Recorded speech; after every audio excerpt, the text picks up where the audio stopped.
Hey guys, good evening. Welcome back you all on UV Republic Academy. This is Sebastian. I welcome you all guys on this platform. So guys, कैसे हैं आप सब लोग?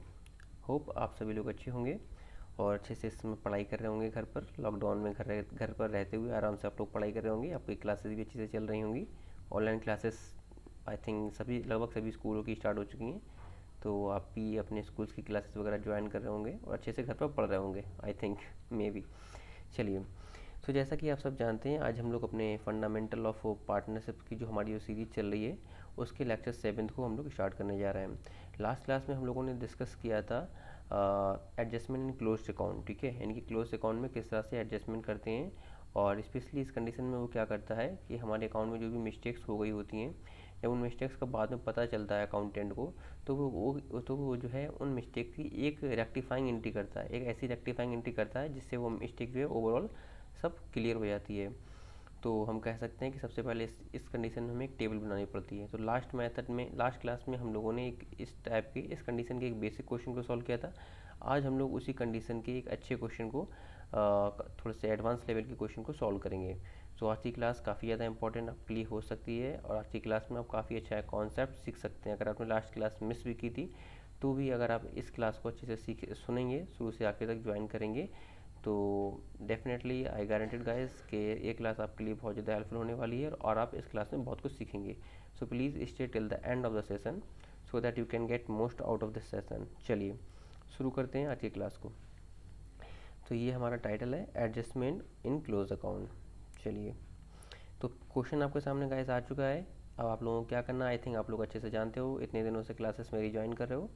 क्या करना है आपको, ये काम करना है, जल्दी से एक मिनट वीडियो को पॉज करके क्वेश्चन को कॉपी पर नोट डाउन कर लो, ठीक है, जल्दी से। आई थिंक 2 मिनट लगेंगे। इससे क्या होगा, आपके पास क्वेश्चन रहेगा और जैसे कि जब मैं क्वेश्चन को सॉल्व कर रहा हूँ तो आपको क्वेश्चन चीज़ें दिखाई देती रहेंगी अच्छे से, ठीक है। जब आपके सामने क्वेश्चन होगा तो आपको चीज़ें अच्छे से समझ आएंगी, क्योंकि अभी मैं स्लाइड को चेंज कर दूँगा। चलिए, चलिए अब मैं क्वेश्चन, आई होप अब तक आप लोगों ने क्वेश्चन को नोट कर लिया होगा। तो अब मैं क्वेश्चन को पढ़ना शुरू करता हूँ। क्या इसने पूछा है, उसने कह रहा है कि on 1 April 2020 the capital of A and B, दो पार्टनर हैं A and B, ₹4 lakh and 2 lakh, दोनों की कैपिटल इतने इतने की दे रखी है। ए की ये 4 लाख और बी की ये 2 लाख रुपए की। दे divided profit in their capital ratio, profit जो है वो कैपिटल के रेशियो में बांटते हैं, ठीक है, प्रॉफिट बांटते हैं कैपिटल के रेशियो में, ठीक है। Profit for the year and 31 मार्च 2016 वर ₹3 लाख, ठीक है। कह रहा है प्रॉफिट जो है 31 मार्च 2019 होगा यार यहाँ पर, ठीक है। 31 मार्च 2019 का प्रॉफिट जो था 31 मार्च 2020 होना चाहिए अब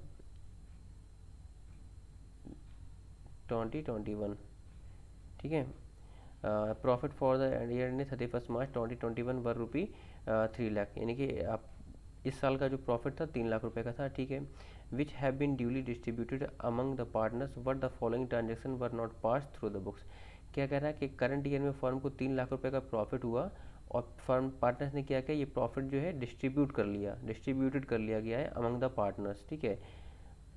लेकिन कह रहा है वट, उन्होंने क्या किया, उन्होंने ये गलती की कि following transaction were not passed through the books, यानी कि नीचे जो हमारे ट्रांजेक्शन दे रखे हैं कुछ एक्सपेंसेस भी थे, कुछ इनकम भी थी, पार्टनर्स ने इनको कंसाइडर किए बिना ही जो 3 लाख रुपए का प्रॉफिट था उनको बांट लिया। जबकि हमें पता है कि एक्चुअल में बिजनेस का प्रॉफिट कब आता है भाई, ऑब्वियस सी बात है, जब सारे हमारे एक्सपेंसेस पेड हो चुके हों, उसके बाद जो अमाउंट बचती है वही तो प्रॉफिट कहलाती है। तो यानी कि आपका पहले पार्टनर्स की रिस्पॉन्सिबिलिटी क्या बनती है, पहली रिस्पॉन्सिबिलिटी ये बनती है कि पहले तो आपको सारे एक्सपेंसेस पे करने हैं। एक्सपेंसेस पे करने के बाद अगर कुछ अमाउंट बचेगी तो आप उसे एज अ प्रॉफिट बांट सकते हैं।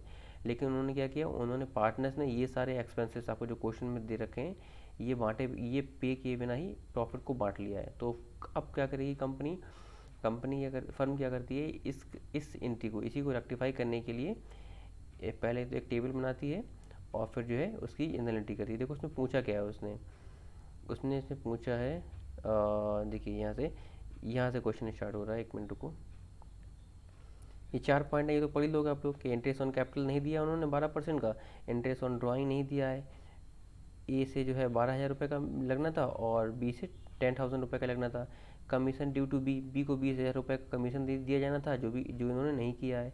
सैलरी टू ए को सैलरी दी जानी थी 50,000 रुपये की, जो इन्होंने नहीं दी है, ठीक है। तो तो ये सारे काम इन लोगों ने, ये 4 पॉइंट हैं, यही काम इन लोगों ने नहीं किए हैं। चलो छोड़ो। अच्छा, अब देखते हैं इन्होंने पूछा क्या है। पूछ रहा है यहाँ से, देखो कह रहा है you are required to pass a rectifying journal entry, ठीक है, फॉर द एबव ट्रांजेक्शन। कह रहा है आपको जो एबव ट्रांजेक्शन हुए हैं, जो गलतियाँ हुई हैं, आपको उसकी एक रेक्टिफाइंग जनरल एंट्री पास करनी है। एक ऐसी जनरल एंट्री पास करनी है जिसके इफेक्ट से ये जो ऊपर गलती हुई है ये ऑटोमेटिक इम्प्रूव हो जाए। तो ऐसी एक रेक्टिफाइंग एंट्री को करने के लिए सबसे पहले हमें क्या करना पड़ता है, हमें एक टेबल बनानी पड़ती है, जो कि हम लोगों ने लास्ट क्लास में बनानी सीखी थी। तो चलिए गाइस, आप लोग अपने अपने क्वेश्चन को देखेंगे और मैं क्वेश्चन को स्टार्ट कर रहा हूँ। और आई होप सभी के पास क्वेश्चन तो अब तक आ गया होगा, क्योंकि मैंने बोला था क्वेश्चन को नोट करने के लिए। जिन्होंने अभी तक नहीं किया तो जल्दी से काम करो, वीडियो को 1 मिनट के लिए रिवाइंड करके एक क्वेश्चन को, वीडियो को पॉज करके 2 मिनट लगेंगे, जल्दी से क्वेश्चन को नोट कर लो। अब मेरे पास क्वेश्चन है, मैं अपनी सीट में क्वेश्चन पढ़ूंगा और आप लोग अपनी कॉपी में क्वेश्चन को देखेंगे। चलिए देखिए, उसने हमसे एक रेक्टिफाइंग जनरल एंट्री पूछी है, और रेक्टिफाइंग जनरल एंट्री करने के लिए पहले हमें टेबल बनानी पड़ेगी, ठीक है। तो पहले टेबल बना लो भाई। तो पहले तो क्वेश्चन में देखो पार्टनर कितने हैं, 2 पार्टनर है ना। चलो ठीक है, ए और बी 2 पार्टनर हैं। तो सबसे पहले हमारा बनेगा एक, हम इस तरह से टेबल बनाएंगे, इसको बोलेंगे हम स्टेटमेंट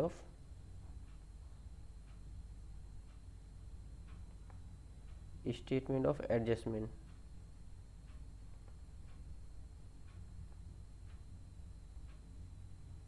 ठीक है। अब क्या होता है, पहला तो हमारा कॉलम बनेगा पार्टिकुलर का, और उसके बाद जो है हर पार्टनर का एक कॉलम बन जाएगा। इसमें हमारा एक कॉलम ए का, एक बी का, और तीसरा वाला कॉलम हो जाता है फर्म का इसमें हमारी, ठीक है।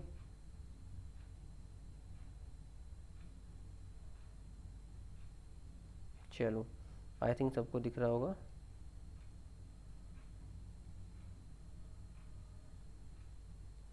चलिए,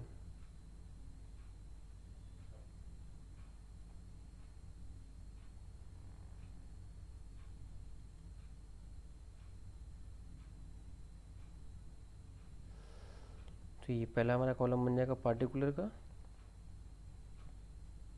और ये हो जाएगा ए का। हर पार्टनर का एक कॉलम बनता है, ठीक है, ए का, एक बी का, और एक होता है टोटल कॉलम, ठीक है, ये होता है फर्म का। तो अब सबके यहाँ, सभी के यहाँ एक कॉलम डेबिट होता है, एक कॉलम क्रेडिट होता है, एक डेबिट एक क्रेडिट, ठीक है। इनके यहाँ, फर्म के यहाँ भी एक डेबिट और एक क्रेडिट। चलिए, अब देखिए फर्म इस गलती को सुधारना कैसे शुरू करेगी।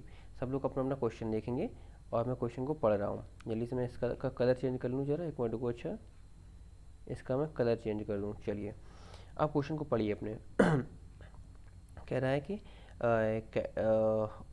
On 1 April 2020 the capital of A and B were 4 lakh and 2 lakh respectively. दोनों की 4 लाख और 2 लाख रुपए की कैपिटल थी। They divided profit in their capital ratio. Profit जो है कैपिटल के रेशियो में बांटते हैं, ठीक है।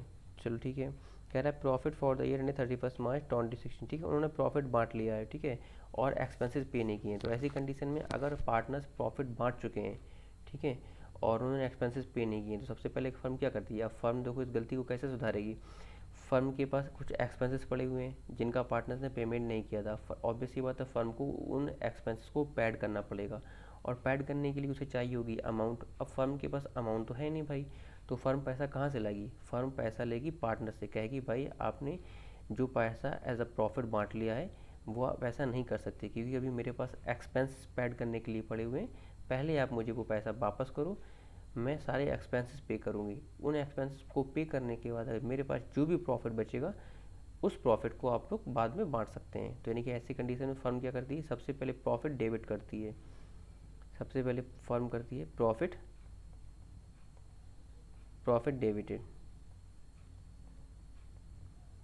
और प्रॉफिट किस रेशियो में बांटेगी, लेगी प्रॉफिट भाई, इन लोगों ने जिस रेशियो में बांटा था उसी रेशियो में फर्म से पैसा वापस ले लेगी। तो इन लोगों ने इनका प्रॉफिट शेयरिंग रेशियो था कैपिटल के रेशियो में। क्वेश्चन में दिया हुआ है कि ये अपने कैपिटल के रेशियो में प्रॉफिट बांटते हैं। तो इनकी कैपिटल कितने की दे रखी है, ए की है 4 लाख रुपए की और बी की है 2 लाख रुपए की। तो इनका प्रॉफिट शेयरिंग रेशियो निकलेगा, इस तरह से इसको सॉल्व करेंगे हम, तो 2:1 का निकलेगा।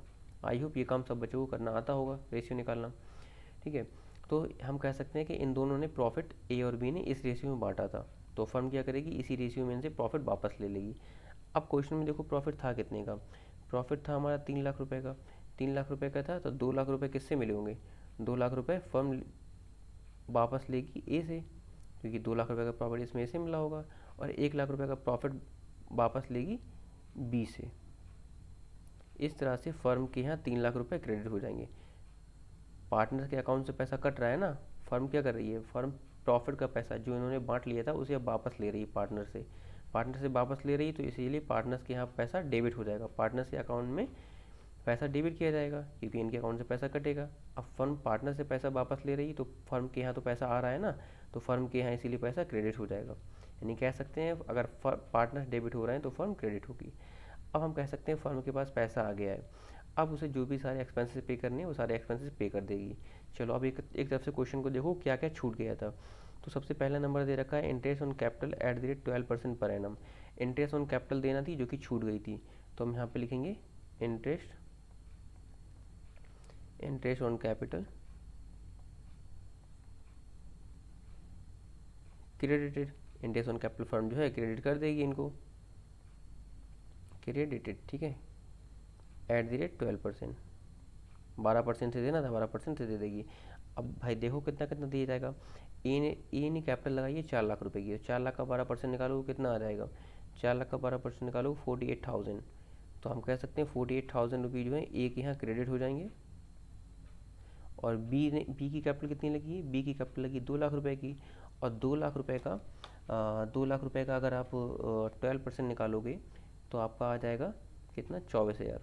यानी कि 24,000 रुपये जो है बी को एज इंटरेस्ट ऑन कैपिटल दे दिए जाएंगे। तो इन दोनों को फर्म कितना दे रही है? 48 से दे रही है, 24 से दे रही है, तो इस तरह से ओवरऑल फर्म के यहाँ से कितना जा रहा है? 72,000 रुपये डेबिट हो रहे हैं, ठीक है। चलो ये तो निपट गया। अगले वाले पॉइंट को पढ़ो। कह रहा है कि interest on drawing A rupee 12,000, B rupee 10,000। अब ये यार ये सोचो, इंटरेस्ट ऑन ड्राइंग क्या होता है? ये फर्म की इनकम होती है, क्योंकि इंटरेस्ट ऑन ड्राइंग क्या होता है? पार्टनर्स पे करते हैं फर्म को, ठीक है। तो हम कह सकते हैं यहाँ पर फर्म को पैसा मिल रहा है ना, फर्म को पैसा मिल रहा है, फर्म को पैसा मिल रहा है, तो ऑब्वियस सी बात है अगर फर्म को पैसा मिल रहा है तो पार्टनर के अकाउंट से पैसा कट रहा होगा। तो हम कह सकते हैं कि इंटरेस्ट ऑन ड्राइंग का पैसा डेबिट किया जाएगा पार्टनर के अकाउंट से। Interest on drawing, interest on drawing debited, partners के यहाँ से पैसा डेबिट किया जाएगा, ठीक है। तो ड्राइंग कितने कितने की लगेगी? एक अकाउंट से कटेगा 12,000 रुपये जो कि क्वेश्चन में दिया हुआ है, और बी के यहाँ से कटेगा कितना? बी के यहाँ से कटेगा 10,000 रुपये जो कि क्वेश्चन में दिया हुआ है। तो इस तरह से ये 22,000 यानी कि 22,000 रुपये की फर्म की जो इनकम हुई, तो फर्म के यहाँ ये 22,000 क्रेडिट हो जाएंगे भाई, ऑब्वियस सी बात है। फर्म को तो ये 22,000 मिल रहे हैं ना, तो 22,000 की फर्म की इनकम हो गई। आगे पढ़ो। कह रहा है सी, पॉइंट नंबर सी में कह रहा है कि commission due to B rupee 20,000 on a special transaction. B को कमीशन दिया जाना था 20,000 रुपये का, तो फर्म जो है बी को कमीशन भी दे देगी, बीस कमीशन,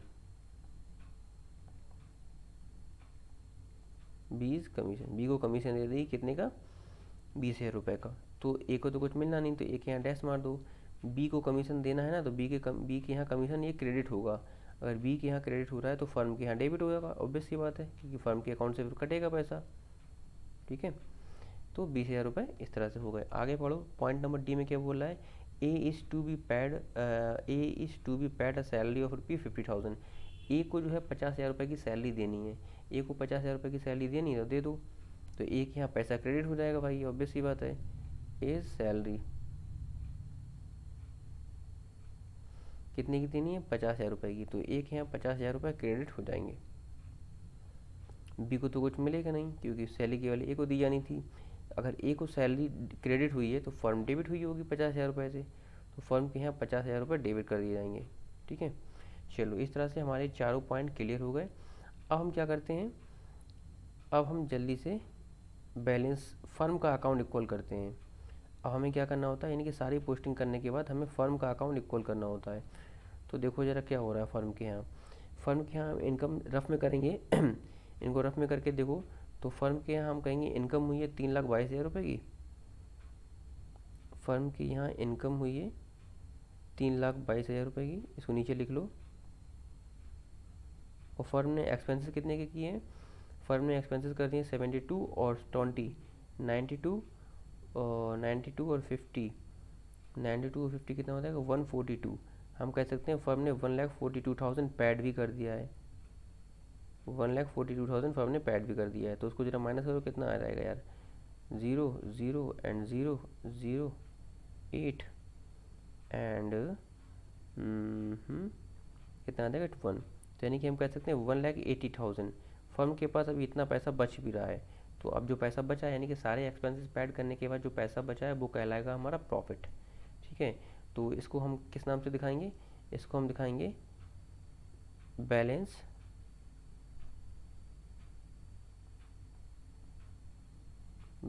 डिस्ट्रीब्यूटेड।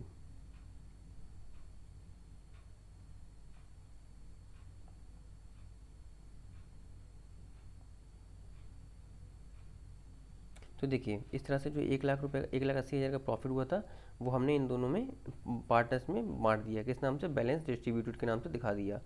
अब ये तो हमें पता है कि पार्टनर्स प्रॉफिट किस रेशियो में बांटते हैं, कैपिटल के रेशियो में। इनका कैपिटल का रेशियो हमने ऊपर निकाला था 2:1 का। तो जो 1,80,000 रुपये का प्रॉफिट हुआ था वो हमने इन्हें इनकी कैपिटल के रेशियो यानी कि 2:1 में बांट दिया। तो 1,20,000 मिल गया ए को और 60,000 यानी कि 60,000 मिल गया किसको, बी को मिल गया। ठीक है, वेट गाइस। तो इस तरह से साढ़े हमने 1,80,000 के प्रॉफिट को दोनों में डिस्ट्रीब्यूट कर दिया। अब हम देखेंगे, देखो फर्म का अकाउंट यहाँ से इक्वल हो गया होगा, फर्म का दोनों साइड पर 3,22,000 इधर भी आ गया और 3,22,000 इधर भी आ गया। अब जैसे ही फर्म का अकाउंट इक्वल होता है वहाँ से हम क्या करते हैं, उसके बाद एडजस्टमेंट करते हैं। तो एडजस्टमेंट करने के लिए अब पहले पार्टनर्स के अकाउंट्स का भी सम कर लो दोनों साइड का। तो इसका चलो ए का करते हैं, ए का डेबिट का सम आ रहा है 2,12,000 और ए के यहाँ क्रेडिट का सम आएगा। सम करो जल्दी से, कितना आ जाएगा 120 और 170 170 और 48 कितना हो जाएगा 170 218। तो 218 तो इसका ये इधर आ जाएगा। ठीक है, और सी का जरा सम करो, सी का इधर का आ जाएगा 1,10,000 और सी का इधर का, सॉरी बी का इधर से इधर जरा बी के क्रेडिट का सम करो। तो 24,000 20,000 कितना हो जाएगा 44,000 44,000 और 60,000 इनके 1,04,000 1,04,000 आ जाएगा। ठीक है, तो अब हो गया हानि। तो एक चीज़ देखो यहाँ से नोट करो, यहाँ से हमने देखेंगे कि देखो पार्टनर्स के तो दोनों अकाउंट का यानी कि डेबिट और क्रेडिट का सम अलग अलग आ रहा है, लेकिन फर्म के डेबिट का सम और फर्म के क्रेडिट का सम इक्वल हो गया। जैसे ही फर्म के डेबिट और क्रेडिट का सम इक्वल होता है हम उसके बाद क्या करते हैं, तुरंत उसके बाद हम एडजस्टमेंट कर देते हैं। यानी कि ये चीज़ ध्यान रखना कि एडजस्टमेंट हमेशा तभी की जाएगी जब फर्म के डेबिट और क्रेडिट का सम इक्वल हो जाए। तो अब एडजस्टमेंट करेंगे। एडजस्टमेंट में क्या करना होता है, एडजस्टमेंट में हमें पार्टनर्स के अकाउंट्स का डेबिट और क्रेडिट के बैलेंस को इक्वल करना होता है। जिस साइड पे कम होगा उस साइड पर हम वैल्यू को लिख देंगे। तो देखो हम यहाँ पे देखेंगे एक अकाउंट देखें, तो एक अकाउंट में अगर डेबिट में 6,000 डेबिट में 6,000 ऐड कर दिए जाएँ तो इसका दोनों साइड का सम इक्वल हो जाएगा। ठीक है, यानी कि 218 इधर भी आ जाएगा और 218 उधर भी आ जाएगा। ठीक है, उसी तरह से बी के यहाँ देखो, बी के यहाँ इक्वल करने के लिए क्या किया जाए, तो बी के यहाँ इधर 1,10,000 है और इधर 1,04,000 है। तो बी के यहाँ 6,000 अगर क्रेडिट में लिख दिया जाए तो इसका भी अकाउंट इक्वल हो जाएगा। तो यानी कि 1,10,000 इसका इधर भी आ जाएगा और 1,10,000 इसका इधर भी आ जाएगा। अब फर्म के यहाँ तो कुछ करने की नीड ही नहीं है, इसका तो ऑलरेडी हमारा इक्वल हो चुका है 3,22,000। तो इस तरह से हमारा ये क्वेश्चन यहाँ पे हुआ है कंप्लीट। ठीक है, अब देखो इसका इसने हमसे उसने पूछा क्या था, हमसे इसमें स्पेशली उसने पूछा था कि भाई जनरल एंट्री करो। ठीक है, हमसे स्पेशली उसने जनरल एंट्रीज पूछी थी कि एक रेक्टिफाइंग जनरल एंट्री। अब रेक्टिफाइंग जनरल एंट्री कहाँ से आएगी, वो इस टेबल से ही बनेगी। देखो इस टेबल में हमें क्या करना होता है, हमें देखेंगे एक यहाँ बैलेंस कहाँ निकला है, एक यहाँ बैलेंस डेबिट में निकला है। तो जिसके यहाँ बैलेंस डेबिट में निकला है वो क्रेडिट हो जाएगा। ठीक है, जब जनरल एंट्री करेंगे तो ये क्रेडिट होगा। और जिस बी के यहाँ बैलेंस कहाँ निकला है, बी के यहाँ बैलेंस निकला है क्रेडिट में। अगर बी के यहाँ बैलेंस क्रेडिट में निकला है तो जनरल एंट्री करते समय अब ये डेबिट किया जाएगा, जनरल एंट्री करते समय ये डेबिट किया जाएगा। तो एंट्री हम कह सकते हैं हमारे यहाँ एंट्री क्या बनेगी, हमारे यहाँ एंट्री बन जाएगी कि B's capital account DR to A's capital account. इस तरह से हमारी रेक्टिफाइंग एंट्री हो जाएगी ये वाली। ठीक है, तो रेक्टिफाइंग एंट्री कर लो जल्दी से जरा। रेक्टिफाइंग एंट्री हमारी हो जाएगी B's capital account DR, B's capital account DR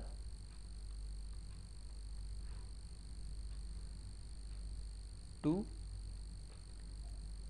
as capital account. ठीक है, इस तरह से हमारी एंट्री हो जाएगी। दोनों की अमाउंट तो देखो, अमाउंट तो ऑब्वियस ही बात है दोनों की इक्वल आएंगी। देखो दोनों की अमाउंट कितनी आ रही थी, कहाँ गया, वेट यार वो कट गया। तो दोनों की अमाउंट तो फिलहाल आप लोग देख ही चुके हो, 6,000 रुपये दोनों की आ रही थी। 6,000 उसका आ रहा था और 6,000 उसका आ रहा था। ठीक है, तो इस तरह से हम लोग बी के यहाँ 6,000 दिखाएंगे और 6,000 रुपये ए के यहाँ दिखा देंगे। दोनों का बैलेंस यही तो निकला था, 6,000 इसका 6,000 इसका। तो इस तरह से हम आके लिख देंगे विंग रेक्टिफाइंग